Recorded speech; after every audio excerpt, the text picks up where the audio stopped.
Good morning, everybody, and be very welcome to today's edition of Mexico News Network's Daily Report. I am your host, Sofia Rattinger, broadcasting from El Dorado Royal Spa Resort by Carisma. We have a lot of new information, but before we start, don't forget to visit our website, www.mexiconewsnetwork.com, to keep you informed, and also follow us on Facebook, Twitter, and Google+. Let's begin with information. And when it comes to witchcraft or sorcery, there is no other place in Mexico as popular as Catemaco, Veracruz. Located in the center of La Sierra de los Tuxtlas in the Gulf of Mexico, the county of Catemaco is home to a small, mystical city that goes by the same name, which is visited by many tourists throughout the year looking for one of its most treasured secrets, its witches, wizards, and masters of the occult sciences. Whether to heal a strange illness, recover from economic problems, consolidate an impossible love, or even pretend to manipulate dark energy, people from all over the country and abroad travel to Catemaco in search of the unknown as an alternative to their daily lives. There are several versions of the region of witchcraft in Catemaco. It is said that this trade dates back several decades when various groups of sorcerers and warlocks, heirs of the ancient secrets of their ancestors, settled in different parts of the thick jungle of Veracruz, region of the Gulf Coast, after the town was officially declared as a city in 1966. Another feasible version is that these practices are a sign of syncretism generated from Olmec rituals and spells with the beliefs and rituals of the slaves brought from Africa and Cuba by Hernán Cortés, and with witchcraft Europe, which over time have survived to create the phenomenon we know today. The truth is that shamanism has always existed among the inhabitants of these areas, where the healing elements of nature were common. After crossbreed and religious imposition, the words were changed from shamans to wizards or witches, and herbal medicine to potions or beverages. And today the native people of this region use these cultural variants to make this destination more attractive and keep its economy alive. This, of course, does not mean lack of seriousness and its sacred word, not at all. It can even produce extremely powerful results. They just add a little color to the traditions of this region. During your visit to Veracruz, do not hesitate to come to this magical city to learn more about their mythical traditions and customs, besides visiting the stunning lagoon and national park sites where you can reconnect with nature and live a unique experience. In other news, Veracruz is a state filled with magic, charm, and wonder.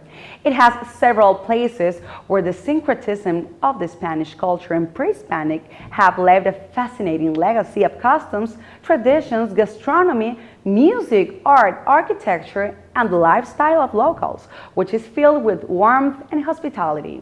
One of the most enchanting hidden spots of Veracruz is Tlacotalpan, also known as the Pearl of the Papaloapan River.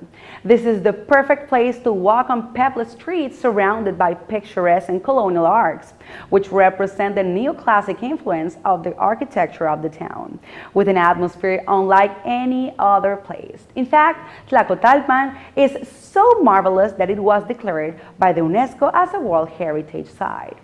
One of the things you must do when you visit Tlacotalpan is enjoy a day trip across its surroundings. Grab your sunglasses and a hat and simply meander across the city's picturesque corners and streets, admire the colorful houses, and have a lovely day out. In the afternoon, there are many interesting sites you may visit and learn a bit more of the history of Tlacotalpan, which dates back to the 17th century when it was founded. Some interesting places to visit in Tlacotalpan are the Plaza de Zaragoza, Templo de la Candelaria, Hidalgo Park, Temple of San Cristobal, and last but not least, the Casa de la Cultura Agustín Lara, former house and now museum of extraordinary Mexican composer and singer Agustín Lara. Each and every one of these places overflows with enchantment and will fill you with peace. Culture, music, art, and history is clearly portrayed across with this side of Tlacotalpan. Finally, all I need to recommend is that if you happen to visit Tlacotalpan in the month of February, do so during the Candelaria festivity, which is a tradition in Mexico held once every year on February 2nd, which consists of a great feast of tamales, where there are music, dancing, and processions. It is celebrated to commemorate their holy patron, the Virgin Candelaria. And now discover a world of wonder with us, a place hidden within the beautiful state of Chiapas, whose magic speaks for itself. I'm talking about San Cristobal de las Casas. The place is ideal for those who love culture, colonial architecture, music, and art.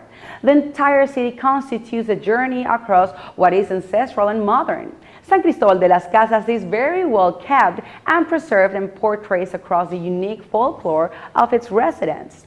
The city also reveals extraordinarily fascinating views, particularly those from the Templo de Guadalupe, where you may admire a traditional side of the city. It is simply breathtaking. San Cristobal de las Casas is a place located at a privileged geographical zone, over 2,000 meters off the sea, and features great weather, which is why you won't suffer any heat flashes. You can discover San Cristobal de las Casas in several ways: walking around its historical center and meeting up with amazing stories every step of the way, or even riding on a special bus that will take you across the most emblematic and famous spots of the city. Whichever option you choose, I can guarantee you will have an excellent time. Remember that San Cristobal de las Casas is filled with colonial churches and other very interesting buildings which are gorgeous.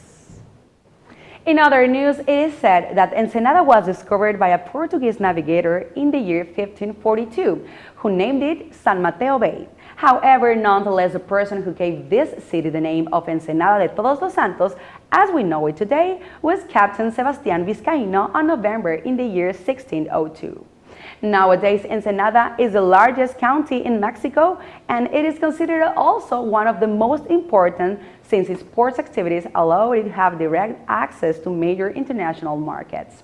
Located to the northwest of the country in the state of Baja California Sur, this city and its surroundings are home for one of today's most profitable industries, the wine industry. An emblematic place that best describes the great importance that Mexico has at a worldwide level within the so demanding and exclusive wine industry is Valle de Guadalupe, located about 30 kilometers from the city of Ensenada. In this quiet valley, a quiet and rustic atmosphere reigns. There are over 60 vineyards, and it is home for the one and only museum about wine in the whole of Mexico. In fact, the fact that makes it very interesting for all those wine enthusiasts and experts. However, Ensenada is not only a great wine producer, but it is also rich in gastronomy and products of the region, such as freshly baked bread, cheeses, olive oil, salad dressings, sauces, jams, herbs, olive, and other delights that complement the experience of those who visit this side of Mexico. We'll be right back with more information on Mexico and the Riviera Maya after these brief commercials. Stay with us.